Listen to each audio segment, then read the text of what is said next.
What does it mean to have the heart of an Omen without the body to match it? And why does the Dung Eater envision such a form within the landscape of his mind? In this episode of Fear the Old Lore, we'll examine Dung Eater, the Omen, the Seedbed Curse, and the Blessing of Despair using the Japanese text of Elden Ring for more insight into the lore. Before we can develop a clear picture of the Dung Eater and the way he operates, I think we need to turn our attention to the Seedbed Curse and its pivotal role in allowing Dung Eater to develop a mending rune of his own. According to its description, it's a curse grown on a corpse killed and defiled by the Dung Eater and a tender pox afflicted with omen horns. The Dung Eater cultivates the Seedbed Curse on corpses. By doing so, he prevents dead souls returning to the Erd Tree, leaving them forever cursed. One of the most loathsome things found in all the lands between. According to Blackguard, he's a killer. Kills people and curses the souls.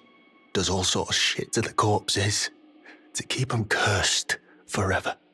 However, there's a discrepancy in his Japanese dialogue in that Blackguard says Dung Eater transplants his curse into the corpses of those he kills, meaning he doesn't curse them by defiling or consuming parts of their bodies as can be implied by the ghost in Castle Morn.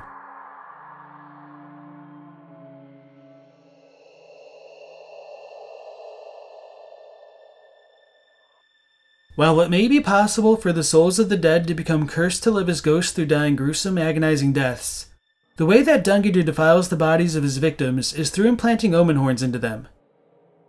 This is made a little more explicit in the unpatched version of the game, in which the Seedbed Curse said it was Viscera impaled on a warped horn ravaged by a curse.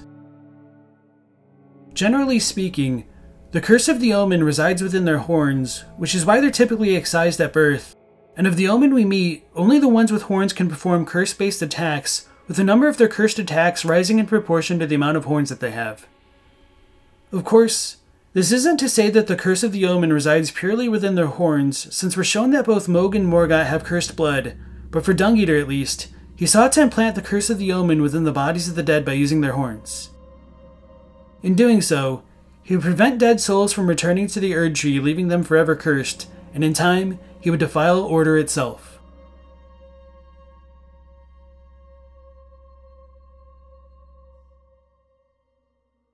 So what does this mean exactly? Because people in the lands between are accustomed to the cycle of life and death revolving around Erd Tree burial, being forcibly removed from the cycle is amongst the most terrible things that could happen to someone, and is akin to the kind of blasphemy practiced by Rykard integrating the champions he consumes into becoming his family. If everyone was removed from the cycle of death and Erd Tree burial, then death without returning to the Erd Tree would become the norm, and people would no longer be reliant upon it. In time, the reviled curse would be a curse no more, and people would be free to live their lives without influence by the Erd Tree. Perhaps the sun symbolized in the medallion on the Dung Eater's chest is meant to evoke a return to an age predating the Erd Tree, when the seed of the sun once flourished, but we don't really know for sure. There's one other discrepancy in the description for the Seedbed Curse that's worth mentioning. While in English it says it prevents dead souls from returning to the Erd Tree, the Japanese says it prevents death from returning to the Erd Tree. This line in particular fascinates me because it can imply a number of things about the relationship between death and the Erd Tree that I wouldn't have expected otherwise. For instance, does the Erd Tree act as a seal for death if death is meant to return to it? Maybe it has to do with the Lift of Rolled Finger Reader's dialogue, in which she says, "Hear me.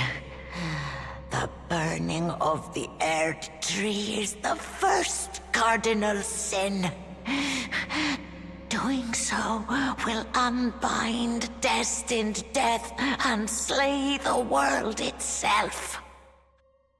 Because unleashing the giant's flame of ruin doesn't directly unbind destined death or literally slay the world itself, I initially took this to be evidence that the finger reader crones and the Two Fingers aren't as knowledgeable as they let on. However, now I'm not so sure.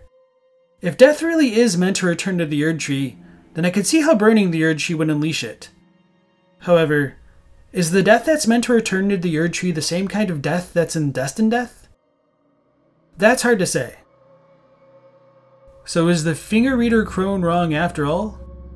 Maybe. But more importantly, if the omens are cursed and their deaths would never return to the Erd Tree, would that mean they're meant to live on indefinitely?